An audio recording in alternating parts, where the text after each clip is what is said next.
Vous pensiez vraiment arriver à ce niveau un jour? Non. Il nous fait le discours à la Christophe Jallet, là. Hein. Toujours clean, hein, Christophe Jallet. Non, je ne mens pas. Allez, expliquez-nous, là. Qui c'est qui vous a marché dessus? On veut des noms, on veut des noms. Des noms, Essayez pas de nous embrouiller, Jallet. Vous êtes qui, vraiment? Vous êtes qui? T'es qui, toi?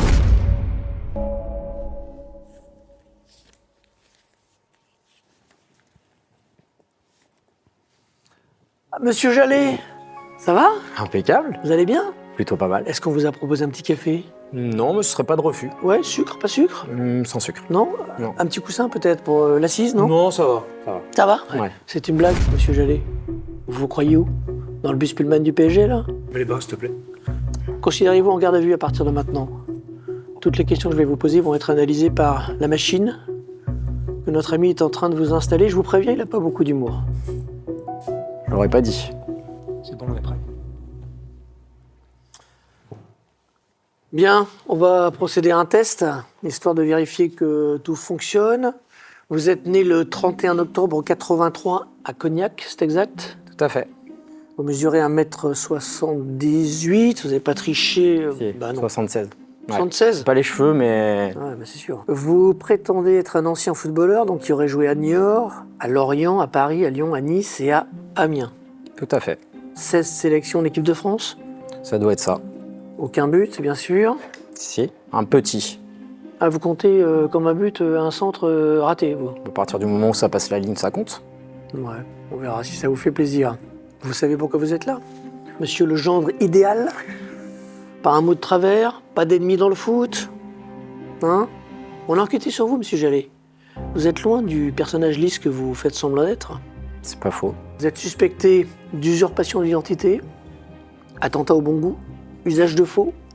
Je continue ou pas? Bon, oui, je suis impatient de savoir la suite. Ouais, comptez sur nous pour vous les remettre à l'esprit. Après l'ogre des Ardennes, on va s'occuper du chauve des Charentes, si vous voyez ce que je veux dire. Je vois. Très bien.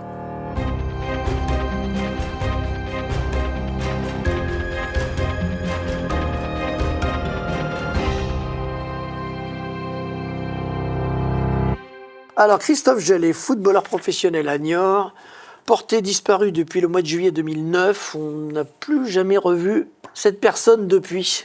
Ça vous dit quelque chose? Franchement, non. Je vois pas qui c'est. Vous avez pourtant le même nom que lui. C'est un hasard? Un homonyme, peut-être. Donc c'est pas vous. Si, c'est moi. Mais Ah, c'est bon. vous. J'aurais préféré l'oublier, mais bon, c'est comme ça. Vous êtes qui vraiment? Vous êtes qui? T'es qui, toi? Bon, je suis moi. Ouais. Je suis lui un peu aussi. Donc c'est vous, admettons que ce soit vous. Ok. Quand vous arrivez à Lorient, vous êtes censé être remplaçant de Marc Bautruche. Ouais. C'est super comme statut, remplaçant de Marc Bautruche. Ah oui, c'est super comme statut. Ouais, j'étais remplaçant du remplaçant. Je suis recruté pour jouer milieu défensif et puis finalement, il y a 11 recrues qui arrivent derrière. Donc je suis un peu aux oubliettes. Je sens que ça va être dur. Et puis finalement, j'arrive à inverser la tendance. Excusez-moi, mais Marc Bautruche, Ouais. on n'en a plus jamais entendu reparler? Bah si. On n'en a plus jamais entendu parler. Il est devenu quoi, Marc Bautruche? Marc Bautruche est maire de Kévin, conseiller financier en Bretagne. C'est un personnage qui compte quand même dans le Morbihan. D'accord, donc dégoûté, il a arrêté le foot de s'être fait piquer la place par Christophe Jallet. Pour l'anecdote, c'est quand même que le jour où je signe à Lorient, le premier entraînement, on a un ami en commun, donc il vient me voir, on discute et il me dit viens manger à la maison. Et quand j'arrive chez lui, il me présente à sa femme et il dit bah tiens regarde, je t'ai ramené celui qui va me piquer ma place. Il parlait peut-être de sa femme. Non plus, D'accord, garanti. donc vous niez là. Là je nie, fermement. Et alors, vous partez au Paris Saint-Germain. Vous avez gagné pas mal d'argent quand même. Les impôts, personne n'aime trop en payer. Est-ce que vous vous souvenez, février 2012, proposition du candidat Hollande, une taxe à 75%. On a trouvé quelque chose chez vous. Ah bon? Votre époque activiste, politique, Tchégué Jaja, comme on vous appelez? Un petit peu, ouais, Le c'est bien ça. défenseur des riches? Dans les manifs? Non, oh, 75%. Ouais? Ah, vous montez au créneau, vous, juste pour défendre les riches? Non, c'est pas totalement la teneur de mon propos. Puis d'ailleurs, j'étais pas à la base là pour parler de ça. J'étais en conférence de presse d'avant-match. Et puis comme personne finalement qui avait été interrogé avant dans les différentes conférences n'a voulu répondre, bon bah moi je sais pas, ce jour-là je me suis un peu lâché quoi. Vous avez dit quoi alors? Bah, j'ai juste exprimé le fait qu'à partir du moment que peu importe ce que gagne une personne, qu'on lui prenne les 3/4 de ce qu'il gagne, je trouvais que c'était un peu exagéré. Trouver une alternative logique et raisonnable, oui. De là à prendre quasiment tout, non. Tu étais prêt à faire une manif? Je sais pas, je pense pas que je l'aurais fait, mais j'ai juste donné mon avis sur la question, puis ça me va très mal, je crois. Je suis pas capot. Ok. Au Paris Saint-Germain, votre arrivée fait la une des journaux. Pas sûr. On le voit là, on est en page 17. Petite bref, une 3e recrue, Christophe Jallet. Ouais. Ah, gros titre, hein. Coup de fil de qui? Coup de fil d'Alain Roche, d'Antoine Camboiré, qui à l'époque vient de prendre le club. Il n'y a pas les Qataris encore, hein? Il n'y a pas les Qataris. Le PSG me suit déjà depuis 1 ou 2 saisons. C'est l'entrée dans un nouveau monde là. Vous avez peur? Vous hésitez? Pas du tout. Je fonce comme toujours. De toute façon, comme dirait quelqu'un qui nous a quittés il n'y a pas longtemps, oublie que t'as aucune chance, vas-y fonce. C'est ce que j'ai fait, comme toujours. Et vous arrivez pour être la doublure de Marco Serra. Ouais. Bah, quand vous êtes arrivé, lui aussi, dégoûté, il est devenu pasteur. C'est vrai. Je sais pas, j'inspire peut-être voilà, le dégoût du football aux autres, je ne sais pas pour Ils quelle changent raison. tous d'orientation. Ouais, c'est Ils quand même disent, bizarre, Christophe Jallet il arrive et me prend la place, faut que j'arrête le foot. Ouais. Sympa. Ouais, sympa, ouais. Vous êtes surpris quand vous arrivez à l'aéroport, les 50 000 personnes dans l'aérogare qui vous attendent? Très très surpris, ouais. Ouais. Puisqu'il y a juste Eric Pécou qui m'attend à la gare et qui m'amène à l'hôtel. En toute simplicité. Mais je pense que c'était une façon de m'exfiltrer pour pas que justement la foule puisse s'accrocher trop à mes basques, quoi. Quand ça passe sur QSI, comment ça se passe? C'est le club qui change en fait. On vous appelle, vous dites ça y est, je vais être obligé de partir. Non, mais je me le dis pas tout de suite parce qu'au départ on pense pas que c'est réel. On ne sait pas vraiment ce qui va se passer, quoi. On voit bien qu'il y a un investisseur qui arrive et qui est prêt à justement développer le club. Est-ce que je vais avoir ma place ou pas? Ça se sent pas tout de suite. Au bout d'un an, on se dit qu'on a changé de dimension et que là, peut-être, je vais prendre un coup de pied aux fesses, quoi. C'est Leonardo qui vous appelle? Il dit oh Christophe, Oh. tu vas partir. Non, mais personne m'a jamais demandé de partir du PSG. Moi, je suis parti tout seul. Mais pour le coup, c'est vrai qu'il y a eu une évolution et il y a certains joueurs qui ont dû quitter le club au fur et à mesure, ouais, des années qui passent, malheureusement. Vous connaissez ce personnage? Ouais, je le connais, oui. Vous le connaissez? Ouais. Alors, on a un petit problème parce qu'on l'a contacté Ah oui, il n'est pas dispo. et écoutez ce qu'il nous a dit. J'ai passé 6 mois formidables au PSG. Capitaine Christophe Jallet? Je ne connais pas ce type. Je ne m'en rappelle pas. Ça doit être une erreur. Par contre, c'était vraiment sa voix, là. Vous le connaissez vraiment? Un petit peu. Mais J'ai regardé le documentaire sur Netflix, il parle pas de vous. Hein. Ouais, c'est vrai. Mais moi, je le connais. Lui me connaît peut-être pas, mais en tout cas, moi, je le connais, c'est sûr. Comment ça s'est passé avec lui? Très, très bien. C'est-à-dire? C'est-à-dire que immense respect pour le joueur, pour l'homme, pour sa qualité vraiment humaine et de don de soi, en fait, quelque part, parce qu'il est arrivé au PSG en rockstar, mais c'était absolument pas l'attitude qui dégageait au quotidien avec nous. C'était même tout l'inverse. Encore un qui vous rencontre et qui arrête le foot dans Ouais, la c'est foulée. Ouais, c'est dur. Il paraît que vous l'avez initié aux soirées, la chicha, tout ça, c'est vous? Je faisais partie de ce groupe-là, la chicha c'est moins moi, mais en tout cas lui est devenu un peu, je vais pas dire accro, mais il a bien kiffé, ouais. La chicha? Ouais. Et il a découvert le barbecue avec vous, c'est ça? Ouais, il a découvert le barbecue, les fléchettes, le palais breton. Ah, le palais breton, Beckham est fort en palais breton. Bah fort non, c'est la première fois qu'il jouait, mais en Vous tout avez cas il mis une essaie. raclée à David Beckham en palais breton. Si j'ai bien pu le battre au moins un truc, c'est bien ça, ouais. Et le jour du dernier match de Beckham, Ouais. vous lui laissez votre brassard? Ouais. Seigneur, grand seigneur, c'est votre initiative? C'est pas mon initiative au départ. Déjà on sait pas qui va jouer. C'est contre Brest, c'est ça? Ouais, tout à fait. Et le coach m'appelle après le repas et il me demande bon Christophe, tu vas jouer ce soir, tu seras capitaine, est-ce que ça te dérange de laisser le brassard à David Beckham? Donc moi je lui dis évidemment que non. Je lui dis vous n'allez même pas me poser la question. Évidemment que non, c'est hors de question.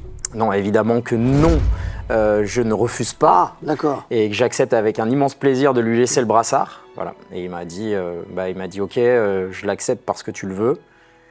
Et quand il sort, il vient me faire un bon câlin que j'oublierai jamais. Et il me remercie encore une fois de lui avoir laissé cet honneur, mais l'honneur était quand même largement pour moi, je pense.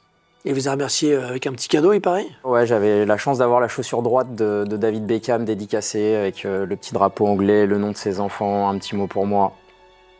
Voilà. Comment on fait avec toutes les stars qu'il y a dans le vestiaire, Thiago Motta, Ibrahimovic, Thiago Silva, comment on fait pour survivre dans un vestiaire comme ça? On s'adapte. C'est sûr que c'est moi quelque chose que j'avais absolument jamais connu auparavant. J'avais connu d'autres stars à leur niveau, mais jamais du rang de celles qui sont arrivées à cette époque-là au PSG. Vous vous sentiez honnêtement un peu méprisé parfois ou pas? Pas trop. Non. Au début, un petit peu. Quelquefois. En fait, je pense que c'est de l'auto-mépris. C'est là où il ne faut pas se tromper. On a tendance à se rabaisser un petit peu quand on les voit arriver en disant « je suis pas à la hauteur ». Et le problème, c'est que si vous rentrez trop là-dedans et que vous ne montrez pas que vous êtes présent, vous êtes mort, vous êtes bouffé, c'est fini. On se fait marcher dessus 1 ou 2 fois à l'entraînement et après on commence à répondre et après ça va mieux. Allez, expliquez-nous là. Qui c'est qui vous a marqué dessus? On veut des noms. On veut des noms. Le dénom, l'exemple pour moi, c'est Ibra, quoi. Je sais pas, 1 ou 2 fois, je lui fais une passe à 30 cm parce que lui, c'est dans les pieds. Et plutôt que de tendre la jambe, il préfère m'engueuler 1 fois, 2 fois. Au bout de la 3e fois, je vais le voir à la fin de l'entraînement ou à la fin du match et je lui dis « je suis pas ton gamin, donc tu peux me dire gentiment les choses et puis tu peux aussi tendre la jambe, tu vois, ça peut t'arriver à toi aussi de faire des vous efforts. faites ça. Et vous êtes toujours vivant. Ouais, je suis toujours vivant. Ouais. Il réagit comment là? Faut pas être neutre face à lui, sinon, comme je disais, vous êtes cuit. Il faut lui montrer que vous avez du répondant, que vous existez. Et il aime ça, le challenge, le défi, en permanence. Donc à partir du moment où vous lui donnez, vous êtes intéressant à ses yeux. Donc, Mais il vous teste encore? Il pousse le curseur plus loin? tout le temps. Moi, tous les matins, il me faisait un high kick au-dessus de la tête. J'étais assis à côté de lui dans le vestiaire. Donc s'il était arrivé avant moi, toujours il me mettait un coup de pied retourné au-dessus de la tête. Bon, je me suis dit un jour, je vais la prendre. Fallait pas avoir grandi la veille. Ouais, non. Bon, ça risque pas. C'est pour ça que vous Exactement, laissez ça pas vient pousser les sûrement cheveux. d'ici. Trop d'ailleurs. dangereux. Ah oui. J'ai pas pensé, mais... Et il se passe quoi une finale de match entre PSG et 3 en novembre 2012?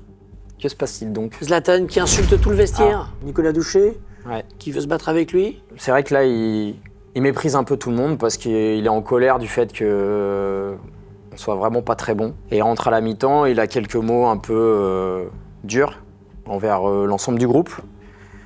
Et donc je suis à côté de lui. Il dit quoi exactement? En gros, il dit même mes enfants sont meilleurs que vous. Il est à ma gauche et Nico est à ma droite. Et Nico l'entend gueuler et je me retourne vers lui et il rigole comme ça. Et puis il me dit mais il a dit quoi là? J'ai pas entendu. Donc je le répète. Et là Nico pète un câble. À juste titre, en fait, il s'érige devant lui, il dit tu parles pas comme ça, on les sépare. Plus ou moins, ils allaient pas se battre, mais bon, c'est pas le moment, on n'est pas bon, c'est à mi-temps, on réglera ça plus tard, quoi. Et c'est toute la symbolique de ce que je vous expliquais sur le personnage d'Ibra avant. Le lendemain, le coach intervient, je veux pas que ça se passe à la mi-temps comme ça, machin, et Ibra se lève et dit je voudrais dire merci à Nico, parce que ce que j'ai dit c'était pas bien. Il a eu raison de s'énerver, j'aurais pas dû dire ça, donc merci. Donc dorénavant, dès qu'il hausse le ton, vous allez voir, tu dis Zlatan, tu te calmes un peu ou je te recadre? Bon, faut faire attention quand même, parce que ça peut partir aussi. Ah oui, ça peut partir? Ouais, non, mais il a cette arrogance de façade, mais c'est quelqu'un de très intelligent, il sait quand le faire, à qui, pourquoi, et il sait aussi s'excuser parce que c'est aussi la force des grands. Il chambre beaucoup? Ouais. Ça vous est déjà arrivé de le chambrer? Oui. Comment? Ce que j'adorais le plus, c'était le chambrer sur les entraînements quand il perdait, quoi, parce que faut dire que c'est un compétiteur hors pair et que ça soit l'entraînement ou en match, il veut tout le temps gagner, pour n'importe quoi d'ailleurs. Et donc quand j'avais le loisir et le plaisir de le battre à l'entraînement, quand on rentrait, j'étais bien content de pouvoir lui en mettre une petite. Ah ouais, vous vivez dangereusement, hein? Ouais, mais je savais à qui je m'attaquais. Donc il a de l'humour. Il a de l'humour. On peut le chambrer. On peut le chambrer, mais de toute façon, il a toujours le dernier mot, puisque sa réplique préférée et habituelle était toujours de dire « Ouais, c'est bien, t'as gagné aujourd'hui, mais sans moi, t'aurais jamais rien gagné au PSG. » Et bon, 1 ou 2 fois, je lui ai dit « T'abuses », et après, j'ai réfléchi, et je me suis dit « C'est vrai quand même. » Sans vous, il aurait peut-être pas gagné non plus. C'est pas faux. Mais la différence, c'est que moi, j'étais là avant lui, j'ai rien gagné. Quand il est arrivé, on a gagné des titres de champion. Vous l'avez déjà évoqué, cet homme? Ouais, Très important dans votre carrière, j'imagine? Très, très important, ouais, effectivement. Il a fait de vous le capitaine du Paris Saint-Germain. Ouais. Vous aviez des dossiers sur lui, vous l'avez fait chanter. C'est quoi l'histoire? Je vois pas ce que j'aurais pu avoir sur lui, mis à part qu'il arrêtait pas de fumer des clopes. Et comment ça se passe? Comment vous l'amadouez? Comment il fait de vous le capitaine de cette équipe de stars? Je pense que le coach avait compris qu'il fallait garder une identité française au sein du vestiaire et pour le club, que c'était important. Je pense qu'il l'a vécu dans tous les clubs par lesquels il est passé. Et donc, il a voulu déjà, lui, instaurer le français dans le vestiaire, demander à tout le monde de parler plus ou moins français. Et lui estime qu'il faut un capitaine français pour garder cette ligne de conduite. Et moi, je fais partie de ces joueurs. Et donc, voilà, au final, il choisit de me nommer capitaine. Comme aujourd'hui, ça parle français dans le vestiaire, hein, on l'a vu. Pas trop. Ça vous énerve, ça, ou pas? Ça parle que espagnol, apparemment. Ouais, ça m'énerve, oui et non, en fait. Déjà, est-ce que le vestiaire est composé majoritairement de Français ou pas? Il y en a quelques-uns. J'ai pas eu la chance de jouer à l'étranger, mais en tout cas, tous les échos que j'ai eus, c'est que par exemple, si vous arrivez dans un vestiaire anglais, on vous parlera jamais en français. En fait, vous êtes obligé de vous adapter. Et nous, des fois, en France, on a tendance à s'adapter à ce qui se fait de l'extérieur parce qu'on pense toujours que c'est mieux. Donc ça, c'est ce côté-là plus qui m'énerve. Ancelotti, il a fait beaucoup pour vous. Il vous a Oui. même ouvert les portes de l'équipe de France. C'est lui qui, le premier en conférence de presse, dit « Je comprends pas pourquoi j'allais pas appeler en équipe de France. » La corruption, encore. Ouais, sans doute, ouais. Hein? Bah là, pour le coup, oui, je sais pas ce qui s'est passé. Non, mais s'il l'a dit, de toute façon, c'est quelqu'un qui dit plus généralement ce qu'il pense.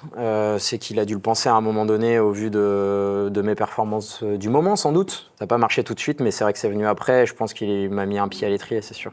Ah, vous aimez tout le monde, hein, monsieur Jallet? Ouais. Ouais? Non, pas tout le monde. Pas mais- tout le monde. Tiens, Pas tout le monde. lui, Si, Laurent j'aime bien. Blanc, qu'est-ce qu'on en pense de Laurent Blanc? Bah, qu'est-ce qu'on en pense? Mais si, je l'aime bien Ah, aujourd'hui. vous l'aimez bien? Bah oui. Ah ouais? Vous avez jamais appelé en équipe de France? Non, c'est vrai. Il vous sort même quand il arrive? Ouais. Bah, si vous l'aimez bien, c'est pas réciproque apparemment. Non, mais on avait une relation particulière tous les deux. Potentiellement, j'étais pas forcément non plus son style de joueur préféré, puisque effectivement, quand Ancelotti fait la démarche de parler de moi pour l'équipe de France, c'est lui le sélectionneur. Je sais qu'il vient me voir jouer 2-3 fois et il n'y a pas de suite, mais il n'y a pas de suite parce qu'il y avait sans doute aussi plus fort que moi à l'époque. Mais quand il arrive, c'est moi le titulaire à la base, on est deux avec Grégory Vanderville, mais il me sort pas tout de suite. En fait, j'ai pas non plus répondu présent, voilà, sur 2 ou 3 matchs où j'ai pas vraiment été au top. Et il en a profité pour me sortir de l'équipe. Toujours clean, hein, Christophe Jallet. Il est toujours content. Ah non, j'étais pas Il content. accepte toujours le destin. Eh, j'ai pas le choix en fait. Je vais pas aller le menacer sur le parking de lui crever ses pneus parce que je Bah, joue il y en pas. a qui font ça, hein. Ouais, mais bon, le principal acteur, c'est moi déjà. Si je suis pas bon, je peux pas revendiquer quoi que ce soit. Après, la saison s'est déroulée et j'ai rejoué en fait. Mais c'est vrai qu'au départ, je l'ai mal vécu parce que ouais, les raisons étaient pas forcément totalement les mêmes des deux côtés. Relation particulière avec Laurent Blanc, c'est quoi ce relation particulière? Moi, je suis quelqu'un qui aime bien chambrer et j'aimais bien le chambrer de temps en temps parce qu'il mélangeait parfois l'italien et le français sur des mots et il m'appelait le professeur parce que je le reprenais sur ses fautes de français. Ah ouais. Et donc, il manquait pas de me le faire remarquer de temps en temps quand j'avais 1 minute ou 2 de retard. Ah bah tiens, le professeur, il donne des leçons mais il est en retard. C'est un petit jeu qu'on avait entre nous. Il paraît que vous aviez un carnet, Ouais. m'a-t-on dit, où vous notiez les fautes de français des joueurs. Ouais, Ah, vous êtes le bon élève. non, mais C'est quoi ce truc? Non, en fait, c'était pas un carnet, c'était j'avais une note dans mon téléphone avec bref de footballeur. Et ouais, c'était assez drôle quand même de des expressions qui n'existent pas, des fautes de français, ouais. C'était qui le pire?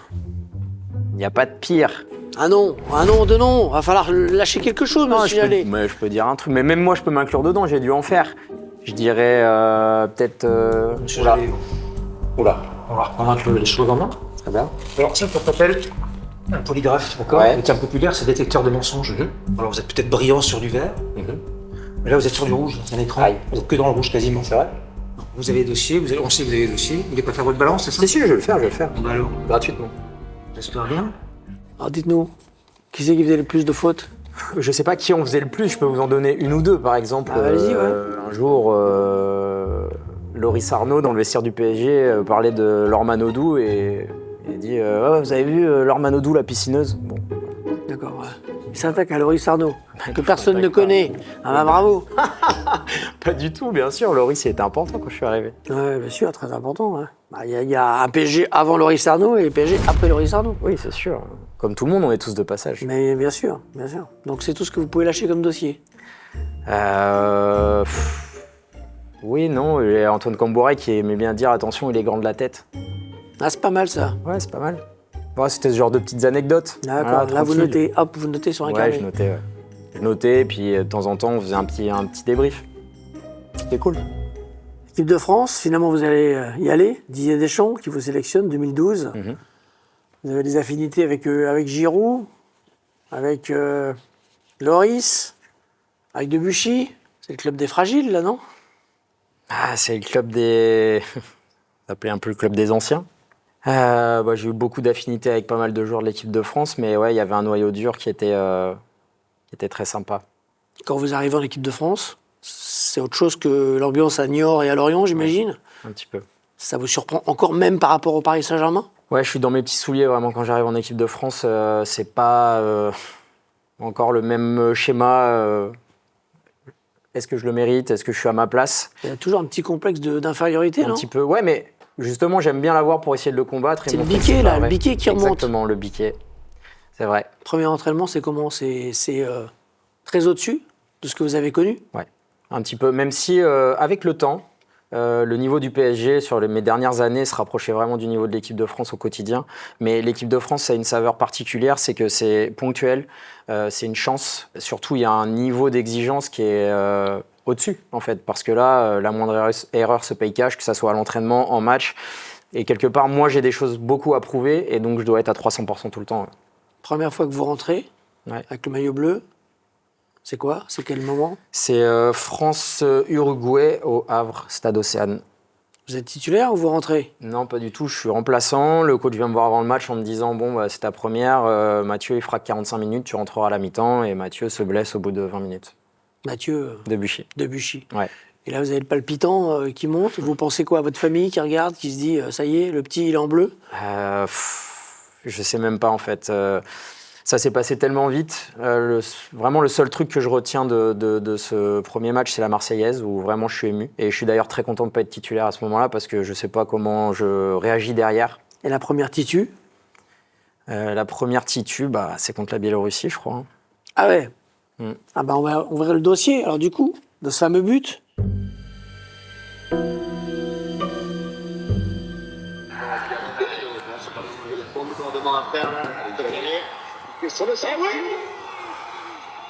vous avez fait exprès?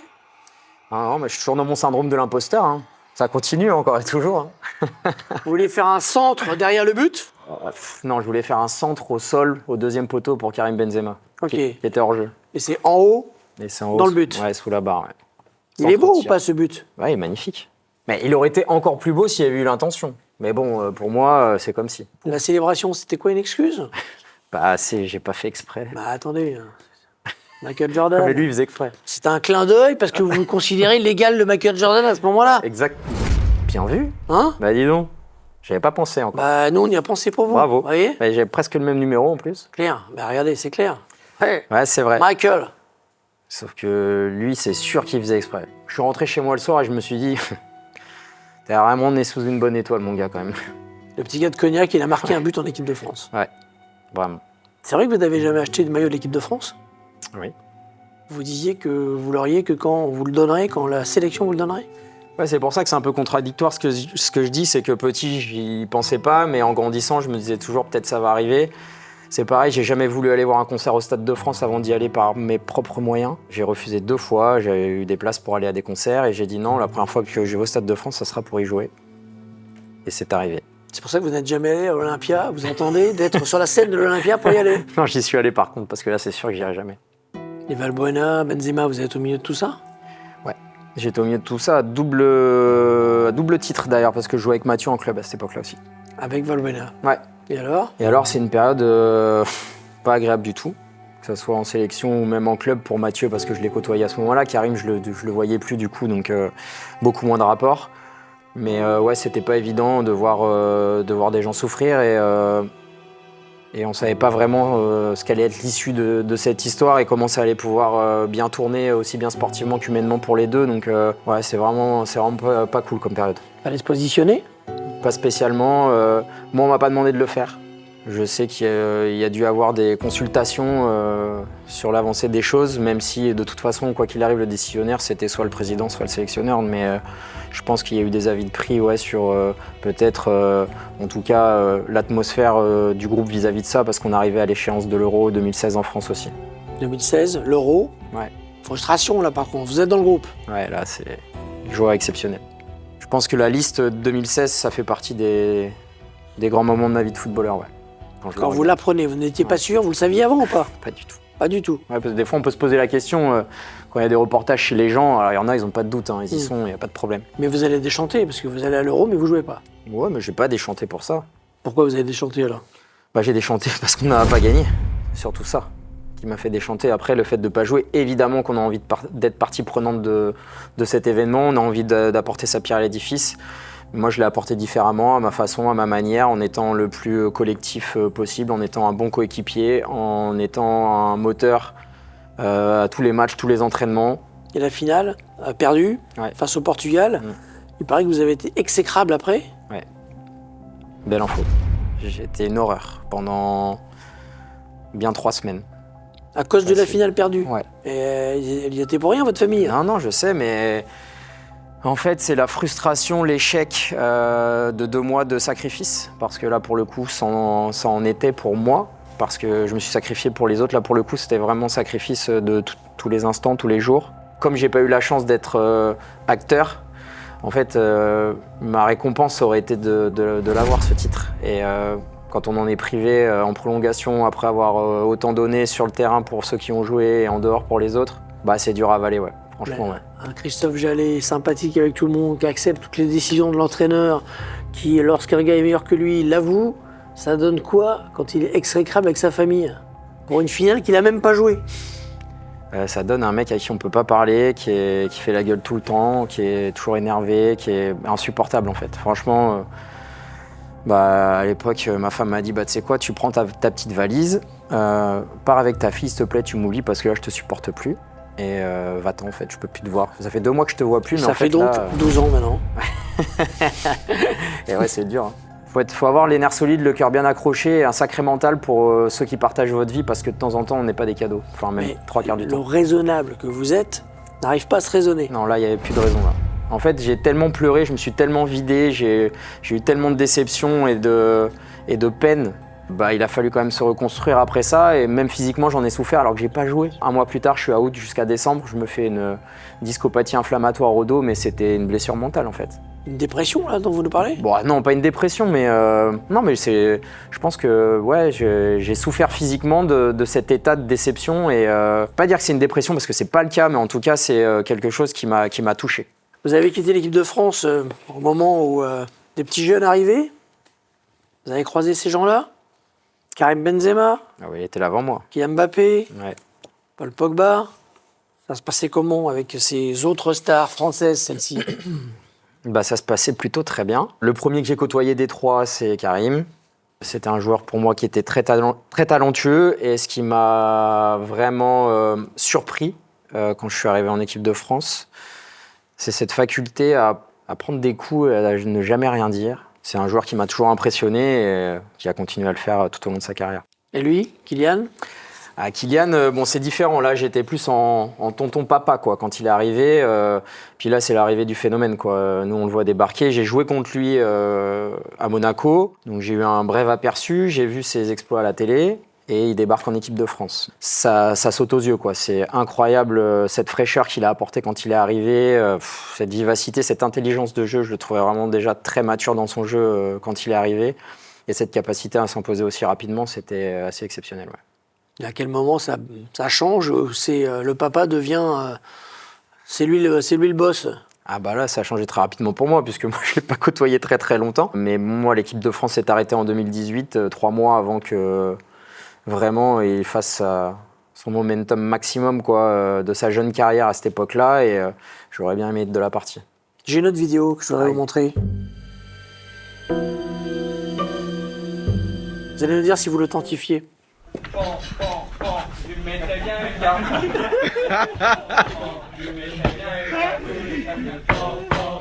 Je lui mettrais bien une cartouche. Je ne suis pas chasseur, mais je lui mettrais bien une cartouche. Ok, donc pan, je lui mettrais bien une cartouche de Sébastien Patoche. Dans le vestiaire de Nice, Ouais. c'est ce que vous chantez pour votre introduction dans le vestiaire de Nice. Ouais. Vous n'avez peur de rien? Non. Pourquoi? Le ridicule ne tue pas. Mais j'avais fait aussi bien avant, quand j'étais arrivé à Lyon la fois d'avant. J'avais chanté « Quand il pète, il trouve son slip », donc Ah ouais? pas de problème. Ah, on est dans le haut de gamme, là. On a ses idoles, c'est comme ça. Ouais, effectivement. Il paraît que pan, là, de Sébastien Patoche, vous l'avez fait en équipe de France aussi. Non, ça c'est faux. Non? Vous niez? Moi, je crois pas, non. En équipe de France, c'était quoi, alors? En équipe de France, j'ai chanté une chanson, j'étais un peu plus soft, j'ai chanté Lady Melody de Tom Frager, je crois. Ah ouais. Ah, monsieur prend des précautions pour l'équipe de France. Ouais, j'ai pas voulu y aller trop fort. Vous n'avez pas très bon goût en musique. Mais il y a pire. On va vous montrer ce qu'on a trouvé chez vous.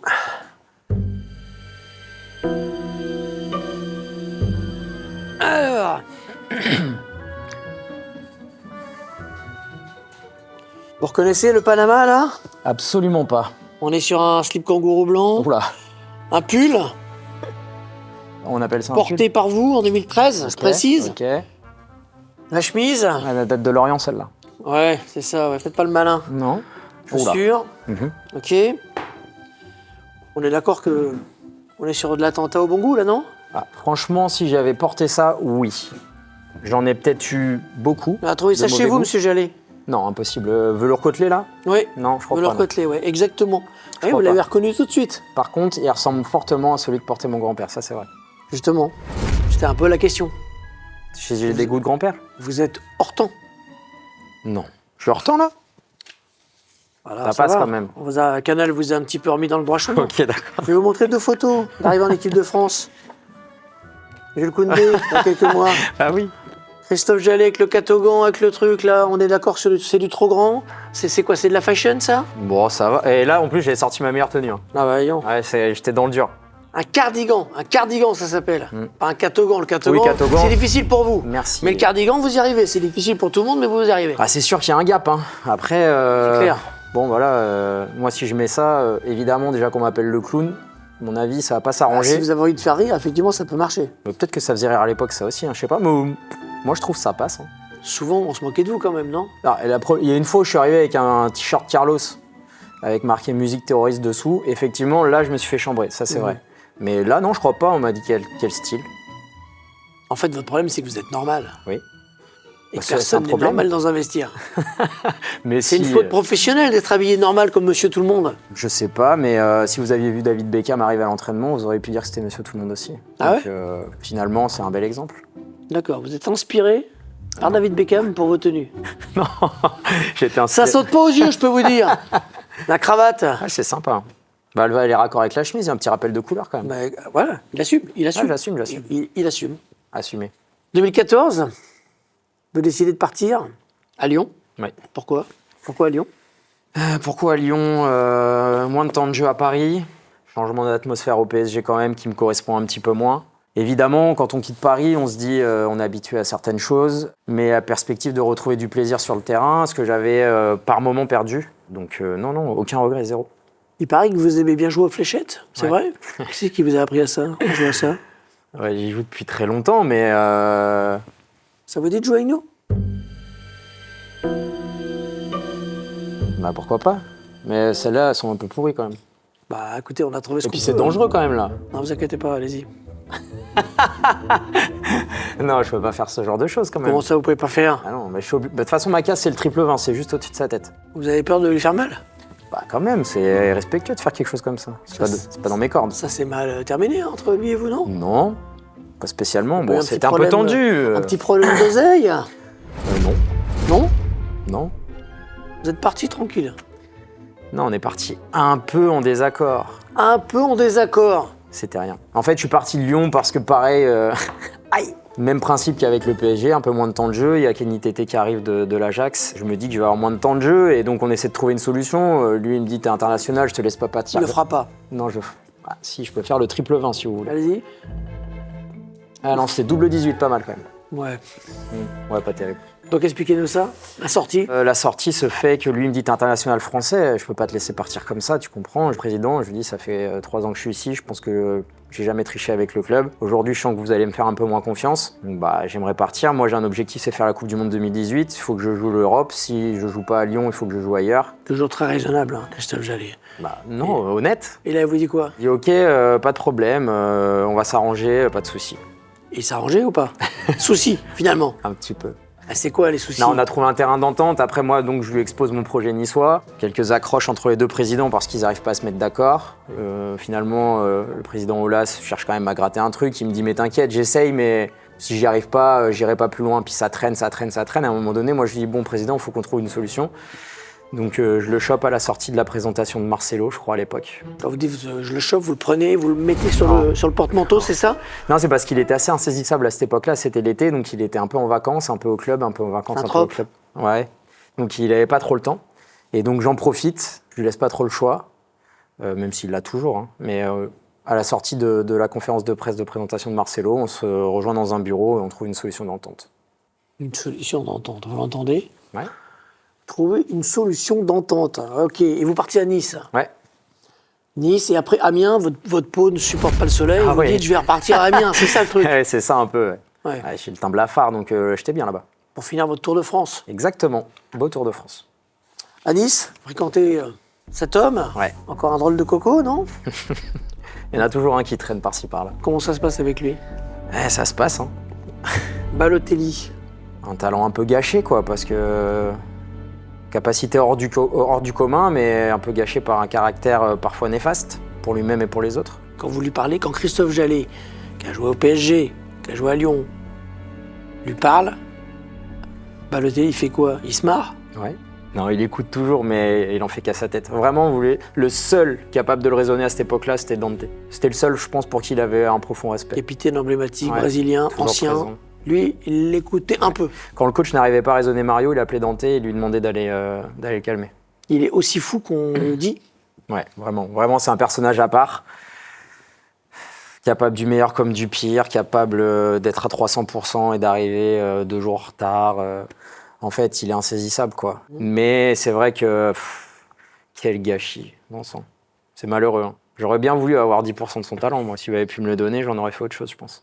C'était chaud d'ailleurs avec Patrick Vieira. Très chaud. Il voulait se battre assez régulièrement. Vous avez assisté à des choses comme ça, des bagarres entre eux? Alors, ils ne se sont jamais allés au bout, mais une fois, c'était très très chaud sur le terrain, l'entraînement, effectivement, pour une consigne non respectée de Mario et qui se moquait éperdument de ce que le coach demandait et faisait exprès, il en jouait.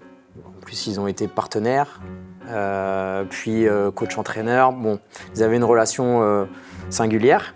Et là, Mario, il faisait tout pour faire péter un câble au coach. Et au bout d'un moment, le coach a enlevé son kawaii et il lui a dit « Bon, maintenant, on va se la coller, quoi. » Et donc, Mario a enlevé son pull. Et il a fallu qu'on intervienne parce qu'ils allaient vraiment se la mettre, quoi. Et dans ces cas-là, vous tenez à l'écart ou vous êtes au milieu de la mêlée, vous? Je suis courageux, mais pas téméraire. Hein. Et Ah ouais, carrément. Bon, moi, j'envoie Dante. Tout le monde envoie Dante. Pourquoi j'enverrais pas Dante? Non, mais on est là. Mais ils sont pas allés à se rapprocher très près. Mais si j'ai pu éviter de prendre un coup, je pense que j'aurais évité, sincèrement. Ensuite, vous terminez à Amiens. Mm-hmm. Pas de club étranger dans votre carrière. C'est un choix ou c'est que personne ne vous l'a jamais demandé? Non, on me l'a demandé. Christopher Jarlet. Non, j'ai eu quelques opportunités de partir à l'étranger au cours de ma carrière. C'était quoi les clubs qui vous ont contacté? Il y a prescription, vous pouvez Ouais, parler il y a maintenant. prescription. J'ai eu des touches à l'époque à Lorient, c'est drôle, hein, mais avec Barcelone. Là, par contre, je pensais que c'était une blague. Mais c'est mon agent qui m'a dit non, c'est pas une blague. C'est l'Espagnol, Barcelone? Ouais, non, c'était le vrai Barça. Les Portugais de Barcelone? C'était le vrai Barça, mais je pense qu'ils ont dû se tromper. Ils ont dû voir Christophe Mallet ou un truc comme ça. Vous aviez le profil, cela dit. Ouais, peut-être. Mais après, j'ai eu City aussi, le City du départ des nouveaux propriétaires au tout début, à l'époque de Micah Richards. Finalement, c'est à l'époque où je suis parti au PSG. Après, j'ai eu beaucoup d'opportunités. Enfin, beaucoup non, mais Jürgen Klopp m'aimait beaucoup. J'adore. Non, mais Christophe Jallet, toujours modeste et tout. Barcelone, City, Jürgen Klopp m'adorait. Non, j'ai pas dit m'adorer, il aimait bien mon profil. Oui, mais ouais. non, c'était des clubs intéressants. Ouais, c'est rouge. Non, c'est vert, c'est vert. C'est vert. Séquence mytho verte. Marche pas ce truc-là. Non, mais c'était des opportunités. Après, ça n'a jamais été du concret à 200%, c'est-à-dire qu'il y a des intérêts qui se dégageaient. Mais en fait, moi, j'ai jamais été à me dire, à partir du moment où j'étais bien quelque part, j'ai toujours voulu y rester. Et à chaque fois que je suis parti, sauf à Nice, où je serais bien resté. Mais sauf à Nice, à chaque fois que je suis parti, c'est parce que je l'ai décidé, en fait. Et les opportunités, quand on les décide, c'est pas les mêmes que quand on vient vous solliciter. Donc forcément, j'ai laissé passer quelques trucs, mais sans regret. Aujourd'hui, vous êtes devenu consultant. Ouais. Maintenant que vous êtes de l'autre côté du miroir, est-ce que vous trouvez qu'il y a des joueurs qui sont insupportables? À quel égard? Dans leur attitude, dans leur rapport aux gens?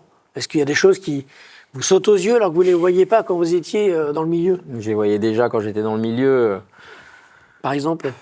Par exemple, non, mais on a tous une approche différente par rapport au fait de pouvoir s'exprimer, de pouvoir appréhender des questions, de pouvoir se libérer. Il y a des joueurs pour lesquels vraiment c'est un exercice difficile et donc ils se renferment dans une espèce de carapace qui les protège de tout ça et renvoie une image qui n'est pas forcément la bonne. Je prendrais par exemple un exemple l'exemple de Jérémy Ménès qui est déjà passé entre vos mains, je crois, qui n'avait pas toujours une image lisse, un peu renfermée, un peu énervée, un peu caractérielle, alors que c'est tout l'inverse quand on le connaît dans la vie. Mais je suis pas dans la peau de chacun pour pouvoir les juger. Mais après, c'est vrai qu'il y a des attitudes qui parfois sont un peu dérangeantes et déplacées, mais comme tout le monde, hein, personne n'est parfait. Kylian Mbappé, par exemple, maintenant que vous l'observez en tant que consultant, Ouais. vous trouvez qu'il a changé? Mais on change obligatoirement. Même moi, je croyais que j'allais jamais changer et j'ai changé à mon niveau. On évolue tous avec l'âge, avec les expériences de vie. Je pense que quand vous avez Emmanuel Macron qui vous appelle pour vous demander de rester dans le championnat de France de Ligue 1, à un moment donné, il y a un truc qui se passe là-haut. Ça laisse pas insensible, ça laisse pas innocent et derrière, forcément, on évolue différemment. Porter un jugement, c'est compliqué. Par contre, être en capacité de dire qu'aujourd'hui son comportement a évolué et a changé, oui, effectivement, mais j'ai envie de dire c'est normal. Consultant, ça vous plaît, entraîneur? Ça pourrait ou pas? Vaste question. Je pense que je suis... c'est d'ailleurs pour ça que j'ai pas encore passé mes diplômes. Je vois la souffrance des coachs. Je vois l'investissement qui est nécessaire pour le faire. La décharge émotionnelle aussi, les déflagrations que ça peut engendrer. Est-ce que je suis prêt? Absolument pas. Donc je dis pas un nom définitif parce que quand même le vestiaire ça me manque énormément, ça c'est une évidence. Mais je ne suis pas actuellement en adéquation avec ce que pourrait demander le poste d'entraîneur. Donc, Vous êtes quoi? Vous êtes trop clean? Non, c'est pas ça. C'est qu'aujourd'hui, l'entraîneur n'est pas seulement entraîneur de football comme il pouvait l'être avant. Il est psy, il est avaleur de couleuvres, il est tributaire de beaucoup de personnes autour de lui. Ça doit être tellement valorisant quand on y arrive, mais ça doit être tellement dur quand on est dans le dur que je suis pas prêt.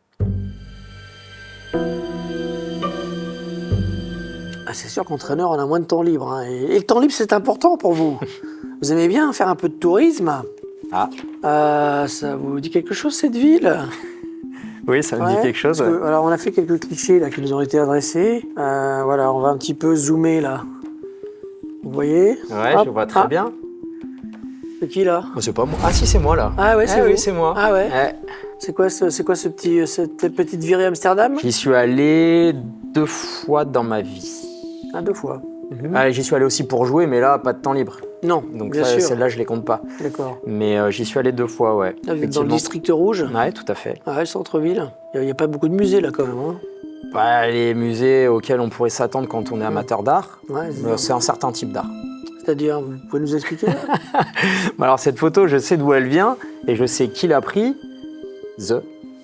Et donc ces gens étaient avec moi et pourront attester de la véracité de mes propos. Alors allez-y, on vous écoute. Parce que c'est très facile, très malin de prendre une photo devant une pancarte.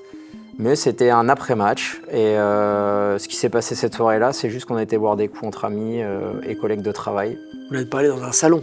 Non, on n'est pas allé dans un salon. Par contre, on passe devant, on regarde, hein, comme tout le monde. Mais non, on y a été pour boire un coup ensemble. Salon de l'érotisme, ça vous parle pas? Non, je ne l'ai pas fait. Certains disent vous avoir vu là-bas. Non, j'ai eu une expérience comme ça dans un endroit auquel je ne m'attendais absolument pas, avec des amis. Un peu surpris et choqué, mais finalement assez drôle et un moment de vie partagé qui restera gravé dans nos mémoires à jamais. Ok, c'est bien nébuleux tout ça. Il balance pas beaucoup, hein, Christophe Jallet. Si. Vous n'avez pas trop balancé là, quand même, on est d'accord. J'ai dit tout ce que j'avais à dire. Vous allez passer à table un Je vais petit pas peu de temps inventer en des temps choses là. qui n'existent pas, pour faire plaisir. Il va falloir trouver un petit peu mieux que ça C'est parfait. pour vous défendre, monsieur. Ah, excusez-moi. Oui, Matou. Où ça? Adil R, à côté de nos locaux. Ok. On l'interpelle, j'arrive. Tu t'occupes de lui? On va être amené à se revoir, monsieur Jallet. Avec plaisir.